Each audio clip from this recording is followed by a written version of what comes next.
La transcommunication instrumentale, ou TCI, est la technique qui permet l'enregistrement des voix de l'au-delà par le truchement d'un magnétophone et d'un micro extérieur.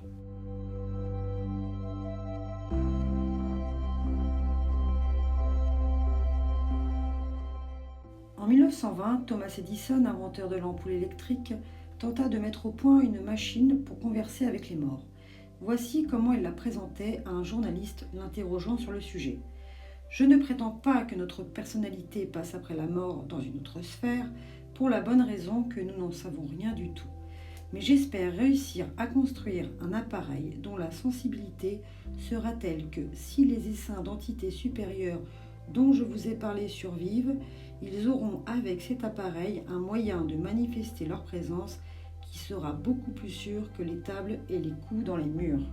Mais il semble, d'après les rapports, que la machine d'Edison ne donna que de maigres résultats.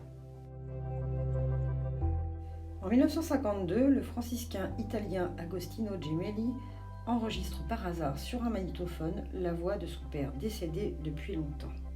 Gemelli a un témoin, le bénédictin Don Pellegrino Ernetti, qui deviendra l'inventeur du chronoviseur permettant d'entendre mais aussi de voir le passé. Ernetti prend soin d'informer Pie XII de ses expériences.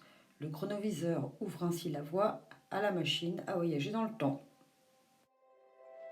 L'intérêt pour le sujet s'accrut avec les expériences du producteur de cinéma suédois Fredrik Jörgensen. Lisant à l'envers un enregistrement de chant d'oiseaux fait en juin 1959, il crut entendre une faible voix norvégienne parlant des oiseaux de nuit. Jörgensen supposa qu'il s'agissait d'une interférence radiophonique, mais il n'y avait pas d'émetteur à l'endroit où l'enregistrement avait été fait.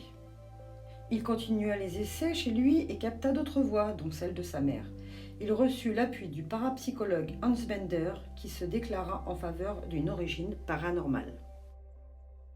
Il faut arriver en 1979 avec Monique Simonet pour que la France s'intéresse à la transcommunication.